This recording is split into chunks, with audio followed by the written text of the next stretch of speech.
11월 25일부터 12월 2일까지 부산에서 열렸죠. 마지막 5번째 플라스틱 국제협약회의가 결국 합의문을 내지 못하고 끝났습니다.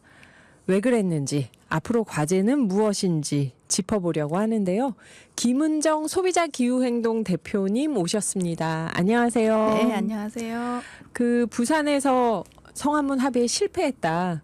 사실 이거 뭐 너무 시끄러운 정치 뉴스가 많아서 이 어떻게 됐는지 찾아보는 것도 좀 시간이 걸리긴 했어요, 저는.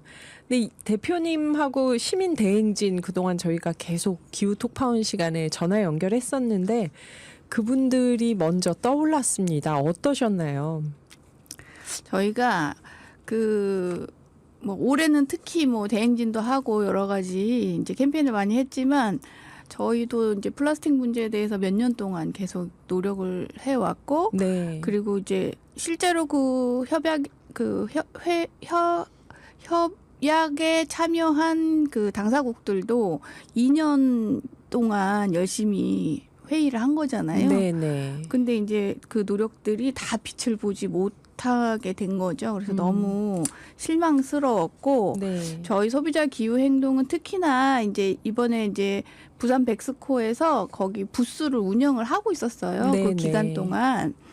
그래서 매일 이제 활동가들이 돌아가면서 상주하면서 캠페인 부스를 지키고 있었거든요. 네.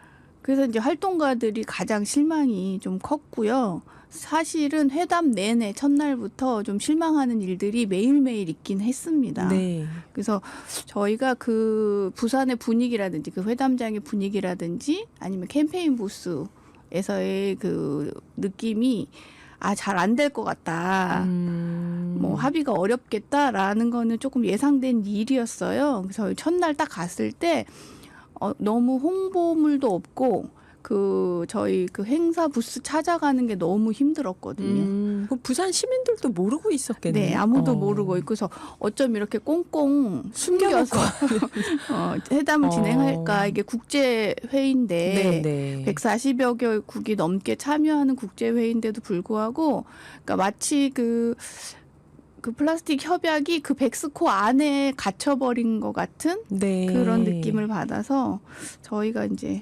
조금 실망스러운 이제 나날을 보냈죠. 그래요. 저희 그때 가셔서 또 계속 밖에서 안에서 알리는 홍보 네네. 활동 하시고 그랬다고 얘기를 들었는데요. 저희가 여기서 정말 궁금한 건 플라스틱 오염을 막으려면 생산부터 줄여야 된다.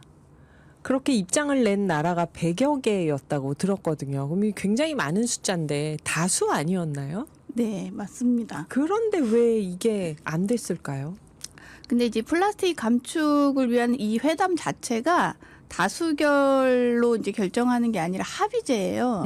그러다 보니까 참여한 거의 모든 나라가 이제 합의에 네. 이르러야 성안이 이제 마련될 수 있는 구조거든요. 네. 그래서 이제 몇 해에 걸쳐서 이제 지난한 회의를 했던 건데, 특히 이번 이제 합의는 법적 구속력을 갖게 된다고 이제 말씀을 드렸잖아요. 그래서 이제 원만한 합의가 조금 어려울 수밖에 없긴 했어요. 그래서 특히 이제 플라스틱의 유해성이나 감축이 필요하다. 플라스틱이 이제 유해하다. 이것도 모두 알고 있고, 감축이 필요하다라는 거는 전제로 깔고 있었지만, 그래도 이제 거기에 동의한 거는 별도의 문제고, 이번에 이제 크게 3가지 쟁점이 있었거든요. 그래서 네. 원료 물질인 1차 플라스틱 폴리머를 감축해야 된다라는 거하고, 그다음에 유해 물질을 퇴출하는 거, 그리고 이제 이행하는 재원을 마련하는 거, 이렇게 3가지였는데, 실제로 이제 플라스틱의 최대 생산국인 중국은 좀 한 발짝 물러선 그랬더라고요. 네, 입장을 보였는데, 이 회담이 어려웠던 이유 중에 하나는 또 이번 회담에 등록된 로비스트 숫자가 지금 아까 세계적으로 파견된 대표단이 한 140명 됐거든요. 근데 네. 등록된 로비스트는 220명이었어요. 아유, 이거 진짜 올림픽을 하는데 출전 선수보다 항상 그렇죠. 주변 사람들이 많긴 하지만, 그래서 네. 이게 이제 그것만 봐도 산유국들이나 관련 업계의 반발이 얼마나 이제 집요한지를 좀 알 수 있었던 것 같습니다. 네. 사실 이 로비스트가 무슨 생산 감축에 찬성하는 나라들이 고용한 로비스트가 그렇죠. 아닐 거 아니에요. 네. 그럼 정말 많이 고용했네요. 네. 그래요. 여러분 저희 이 플라스틱 부산에서 마지막 5번째 플라스틱 국제협약회의가 합의문을 내지 못한 채 끝났잖아요. 부산 협약이 나오길 바랬는데 왜 그랬는지 앞으로 과제는 뭔지 김은정 소비자기후행동 대표님과 5부에서 계속 짚어보겠습니다. 오늘 김은정 소비자기후행동 대표님과 우리 부산에서 열렸던 마지막 5번째 플라스틱 국제협약회의 이게 왜 결국 합의문을 내지 못했는지 앞으로 과제는 무엇인지 이야기 나누고 있는데요. 밀라노님이 해외에서 여러모로 한국에 대해서 실망하고 있겠어요. 그러셨는데요. 많이 실망들을 했을까요? 아니면 뭐 의장국은 그냥 형식적이니까 하고 저희는 별로 탓을 안 하는 분위기일까요? 뭐 한국에 대한 실망의 목소리도 굉장히 큰 걸로 알고 있고 네. 또 시민단체들이 특히 한국이 의장국으로서 역할을 다하지 못했다. 그러니까 우리 환경부 장관조차도 그 회담 전에는 총량을 줄여야 한다. 플라스틱 생산부터 좀 감축해야 된다라는 메시지를 전달했다가 예. 이제 회담이 시작되기 직전에 그거보다는 아무래도 그 재활용이나 순환에 좀 더 초점을 둬야 되지 않겠냐 이런 좀 이중 메시지를 전달하기도 해서 좀 뭐 의장국으로서 역할을 다하지 못했다. 적극적으로 성안을 내는데 역할을 다하지 못했다라는 말을 듣고 있습니다. 결국 우리도 우리 입장이 뭐였는지 정확하게 모르는 건가요? 그러면? 그렇죠.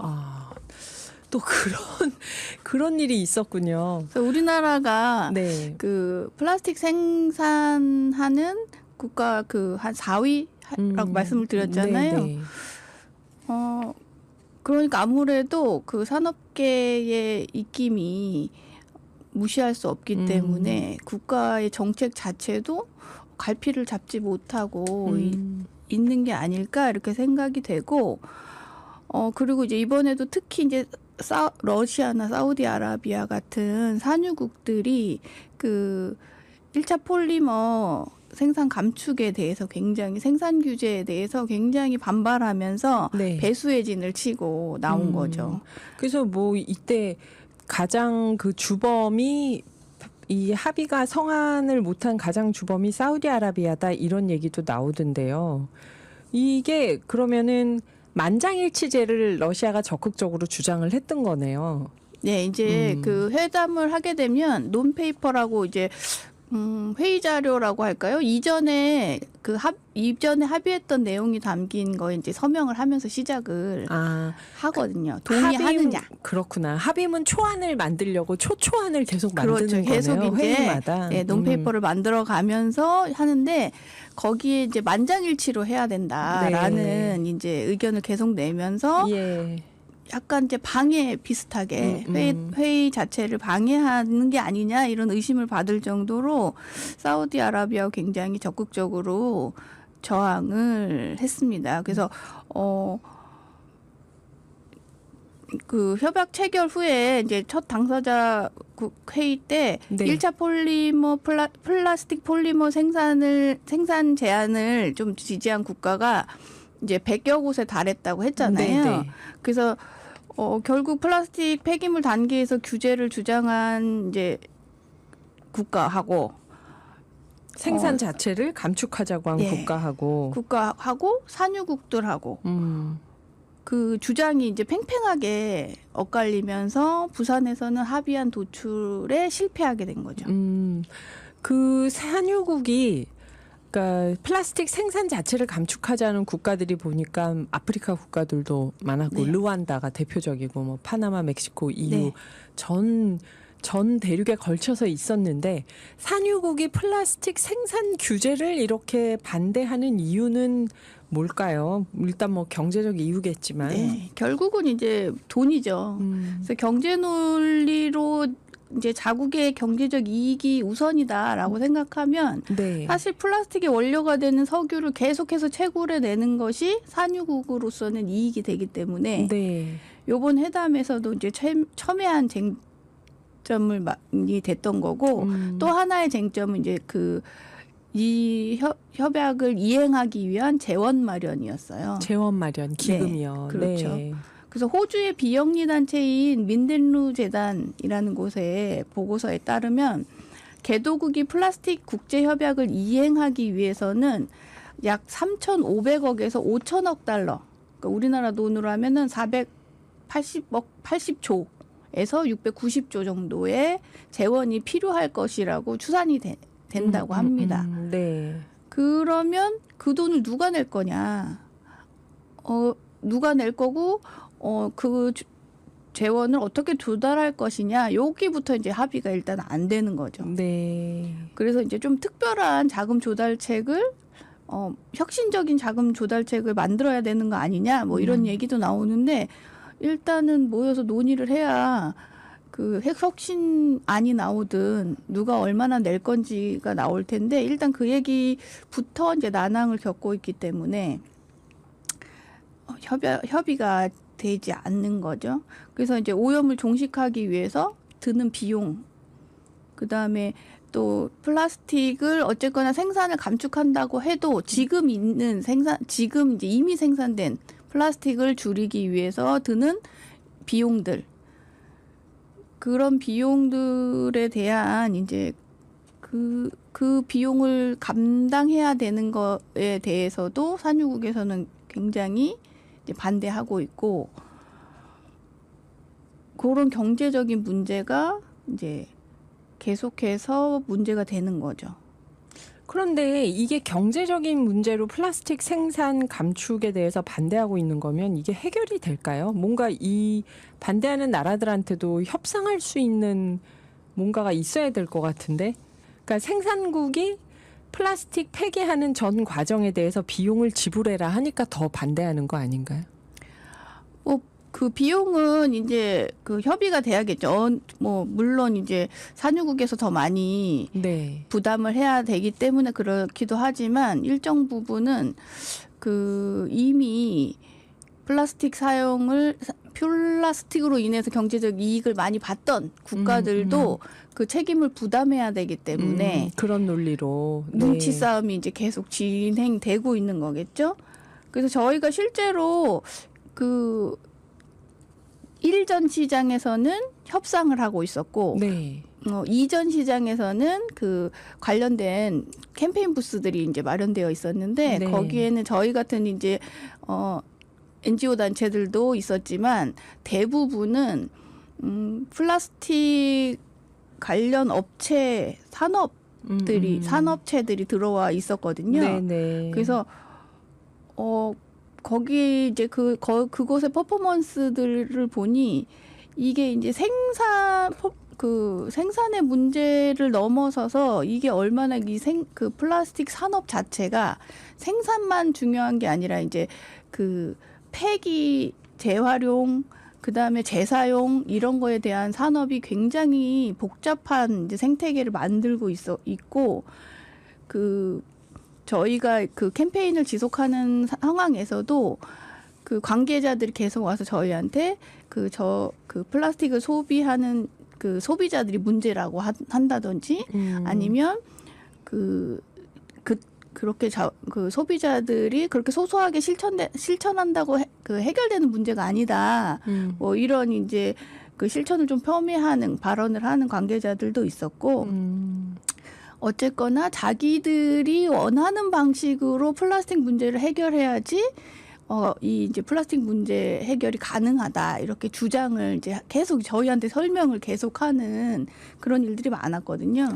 이 산업체는 전 세계에서 온 산업체인가요? 그렇죠. 아하. 네. 그렇구나. 우리나라도 있었고 네. 외국에서 온 업체들도 있었는데, 그러니까 어쨌거나 이게 경제적 이익을 위한 생태계가 이미 촘촘하게 건설되어 있기 때문에 이 플라스틱 문제를 해결하는 게 정말 더 복잡하겠구나, 이런 생각이 들었습니다. 그러면 이번에 사실 저는 약간 희망을 가졌던 게, 처음에 미국에서 좀 전향적으로, 굉장히 미국에서 좀 적극적으로 얘기를 했었고, 그다음에 중국이 최대 플라스틱 네. 생산국인데 이번 회의에서 규제를 강하게 반대하지 않았다는 짧은 보도도 봤거든요. 그래서 중간에는 이거 뭔가 아주 기본적인 협약이라도 하려나 보다 했는데 실패했다고 해서 이번 회의에서 미국과 중국의 입장은 어땠었나요? 이 플라스틱 문제에 있어서도 뭐 여러 가지 국제 문제들에 있어서 미국과 중국의 목소리가 굉장히 중요한 시대잖아요. 근데 특히 이제 이번 협약에서도 미국하고 중국이 굉장히 주목받는 행태를 좀 보였어요. 네. 미국은 원래는 국가별 자율 감축을 지지하는 나라였거든요. 네네. 국가별로 자율적으로 목표를 제시하고 자율적으로 감축해야 된다라는 거였는데 지난 8월에 플라스틱 생산 감축하겠다, 생산 감축을 지지한다 이런 입장을 표명을 했어요. 중국이요. 그래서 미국이. 예. 그래서 굉장히 전향적으로 나와서 다들 기대를 좀 많이 했습니다. 근데 이제 협상 시작 직전에 그 미국 정부가 플라스틱 생산에 의무적으로 상한선을 만드는 것은 지지하지 않는다. 그게 실행 가능한 대안이 아니라고 본다. 이렇게 발표를 해가지고 네. 한 발짝 뒤로 물러선 모습을 보였거든요. 네. 그런데 중국은 이제 지속적으로 그 생산 감축에 동의하지 않는다라는 입장을 보였었는데 이번에 이제 생산 감축의 내용이 담긴 논페이퍼에 동의한다라고 이제 태도를 바꾸면서 굉장히 주목을 끌었습니다. 네. 네, 그래서 이제 그 논페이퍼에 플라스틱의 전 생애 주기 동안 지속 가능한 수준의 플라스틱 생산 및 소비를 달성하기 위해 1차 폴리머 공급을 관리할 필요성을 인정한다 이렇게 정리되어 있거든요. 근데 중국이 거기에 동의한다. 생산 감축에 네. 동의한다. 라고 이야기하면서 굉장히 이제 기대를 좀 한 몸에 받았죠. 그래서 네. 저희도 생산 감축의 반대의 입장에서 중국이 이제 동의를 하니까 중국을 통해서 산유국들을 좀 설득할 수 있지 않을까 이런 희망적인 생각을 좀 갖긴 했는데요. 네. 또 전문가들은 이제 중국이 그 플라스틱 생산 1위 국가잖아요. 그래서 너무 과잉 생산을 해서 플라스틱 가격이 폭락했거든요. 그래서 아마 중국 입장에서도 경제적으로 플라스틱 양을 좀 줄이고 싶을 수 있다. 요렇게 좀 전망하는 그 전문가들도 있더라고요.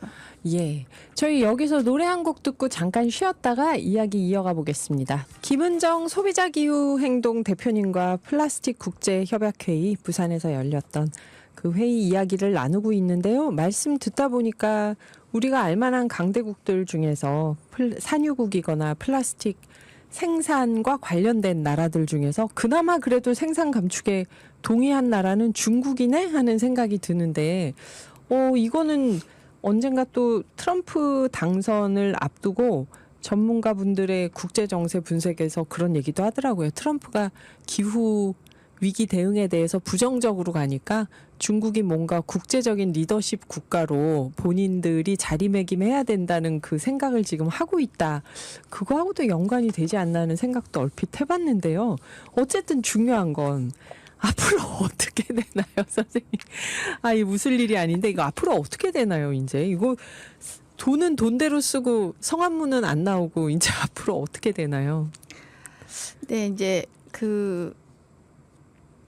김한수 환경부 장관이 이번 회담에서 가장 큰 성과로 내세운 게 네. 기존의 70장이 넘는 협약 문안을 20여 장으로 줄이는 진전을 했다 이렇게 발표했어요. 저 그래서 이 성과가 있는 줄 알았잖아요. 저 이거 듣고. 예. 그러니까 이견을 조금 좁혔다. 요 정도로 이해하시면 될 것 같아요. 네. 그래서 이번 협상에 아까 말씀드렸던 쟁점 세 가지는 모두 그 진전을 이루지 못했기 때문에 합의안 도출을 해내지 못했다는 거고요. 다만 이제 플라스틱 제품의 디자인이라든지 폐기물 관리, 그다음에 이 협약이 얼마나 협약을 이행했을 때 효과성이 있을 것이냐 뭐 이런 제반 사안에 대해서는 이제 의견 수렴이 조금 이루어졌다고 합니다. 네.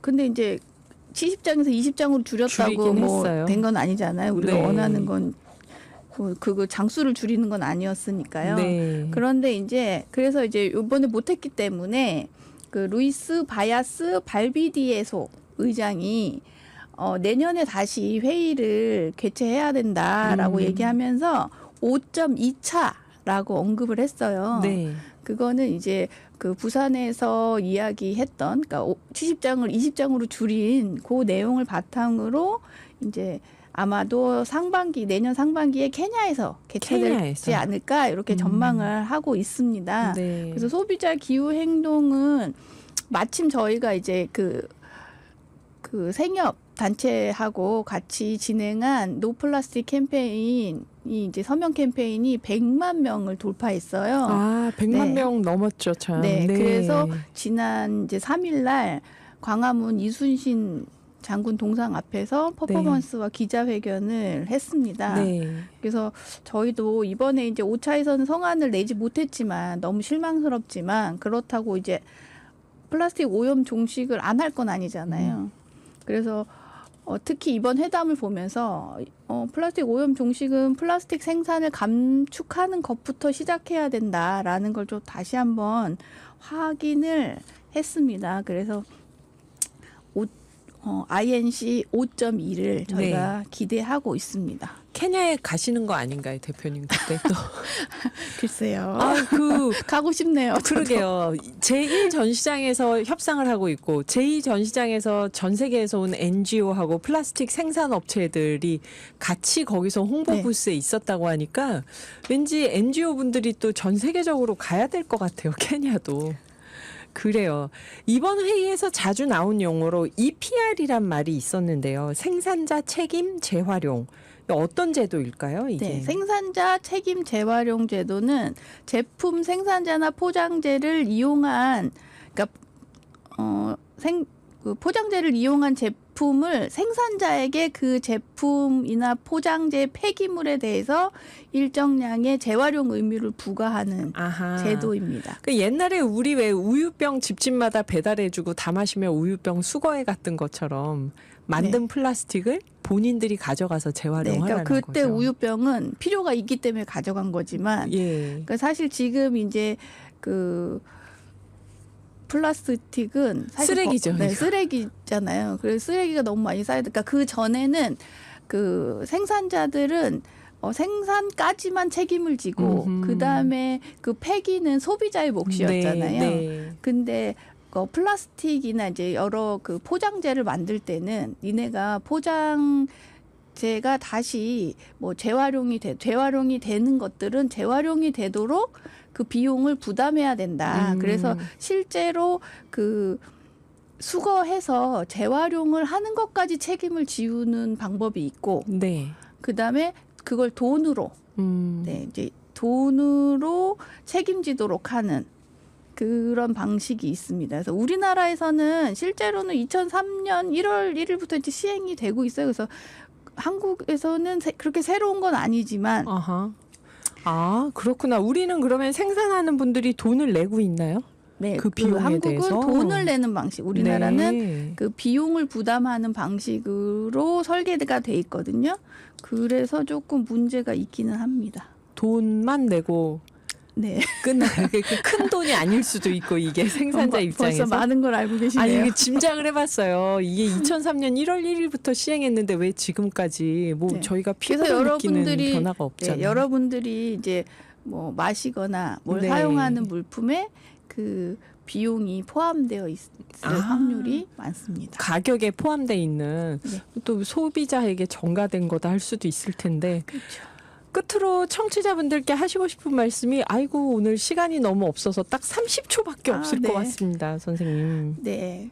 그러니까 뭐 친자유주의 뭐 이런 거를 우리가 얘기하지 않더라도 이번 협약을 보면서 전 세계가 얼마나 이제 경제 논리에 매몰돼 있나 이런 거를 좀 보고 느끼고 미래를 생각하지 않는구나 이런 걸 깨달았잖아요. 그다음에 요즘 시국도 그렇고 네.